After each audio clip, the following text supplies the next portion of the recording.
Hi guys, it's Dave here. We're going to be talking about how the top salespeople are really assertive. So these are going to be sales tips, the top 4 tips of how to be really assertive in sales. Now, the last video we spoke about the clinical psychology of listening skills and how that adapts to sales. We talked about that, which was very exciting. Now we're going to go through the 4 tips of how to be more assertive in sales. Now, I come from a direct sales background and corporate sales background. 17 years I've owned my own training company in sales, and I'm a multiple international award-winning sales speaker. So I'm giving you the best stuff I've got. Know that, okay? So there is submissive. Then there's assertive, and then there's aggressive, okay? Top salespeople are assertive in sales. Now, if you're submissive in sales, what's going to happen is you're not going to have a high conversion rate. People are indecisive by nature, and if you don't give them a gentle push, they won't make a decision or they'll go somewhere else. If you're too aggressive in sales, it's really hard to maintain that, number one. Often aggressive salespeople can burn out, but also you don't get the recommended and repeat business, and you don't give people that feeling, that good feeling when you leave, which is important in sales. So let's talk about the attributes and the best sales tips for being assertive in sales. So number 1 is organising appointments. We need to know that decision makers are important to get in front of. If you've got 10 appointments and you get in front of 2 decision makers, you're not going to have a high conversion rate in sales. Top salespeople monitor their appointment to decision maker conversion rate. Now, if it's business to consumer, it's getting the husband and wife together. How do we do that? Justification. You've got to justify why you need both of them together. We have a large range of products, and to get the best one to suit your home, your budget and your colour scheme, we'd prefer to pop out and see both of you together. Now, to do that, we're willing to work around your timetable. We were hoping that you might be available on Wednesday, or are you both together on Thursday? And you pause. That's a script that works, and it's extremely powerful. How do I know that? Because I've used it many times. Only 2 days ago, I was in front of 3 directors of a large company. I used that script. I have a large range of training, and to get the best training that suits your company and your budget, we need to get all you guys together. Now, I can work around your timetable. How can we get you both together? You're available on Wednesday, or would Thursday suit you better, which is an alternative close of appointment time. Got in front of 3 of those directors and did a presentation, focused on my sales process. That's what top salespeople do. So number 1 really is organising appointments. Be assertive in making sure you're in front of decision makers. Get that high. You know, I can accept a no as graciously as a yes, absolutely. But I want to be in a position to get one of those. A lot of salespeople are spinning their wheels because they're not in front of decision makers. So the second one is common objections. There are reasons why people don't want to buy. They're called common objections.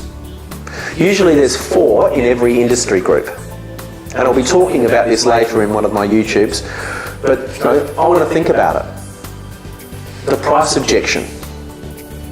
I need to speak to my business partner, I need to speak to my wife. We want to eliminate that with point number 1, and that is getting in front of the decision makers. If someone says I need to speak to my partner or something like that, the chances of you getting a sale go really down. So we want to eliminate that with point number 1.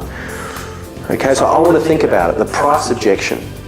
Might be I want to get another quote. So you've got 3 choices when you hear a common objection, a common reason why people don't want to buy.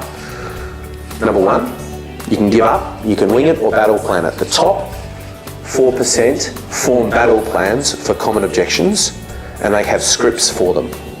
It's an important product to think about because you're thinking about it, you're taking it into consideration, so I can help you think about it. What is it in particular you're thinking about? Because it could be the colour scheme that I've got, or it could be this, or it could be that, or it could be the total investment as you nod your head. Because you know when it comes to the price, you've got a script for the price objection, you've got a battle plan for the price objection, because it's a common objection. You're not going to give up. You're not going to wing it and come up with something, we can give you a discount. No, you've got a strategic battle plan of how to handle that price objection. Know this. Be assertive in the way you've got your battle plans for your 3 or 4 common objections. Okay, we'll be talking about that in another YouTube. Really exciting stuff. So the callback procedure, make sure you've got an assertive callback procedure today. Later today, I've got an appointment with the director, one of the directors of the appointment that I had with those 3 directors of that large company for a very large company, and I put together a $35,000 training package. Okay, it's going to take me about 20 hours to deliver. 35 grand is a good sale.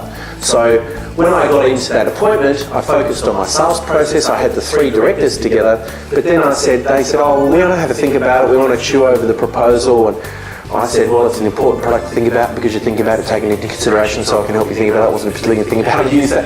And it was a good battle plan, but they said, hey, we really want to chew on it, and I backed off. So what I'd like to do is I'd like to reschedule another time. How many days do you think you'd like to have a think about it? Oh, 2, 3 days will be fine. Okay, well, what about if I pop out on Friday afternoon and pop out and see you? I said, okay, no worries. And I said, would you feel comfortable giving me an indication of what you'd like to do when I come out and see you? Open palm gestures indicating I want an open answer. Okay, so I said that. So I've got an appointment today, Friday, and it's at 3 o'clock.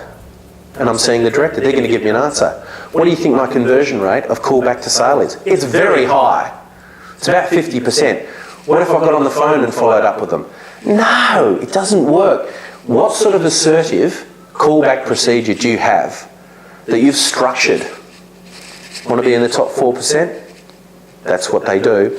The next point we've got is evaluate yourself on these 3 strategies after the meeting. Evaluate how assertive you've been in organising the appointments where you're in front of the decision maker. Evaluate your common objections. Have you got your battle plans for your common objections? Were you assertive in the way you delivered them?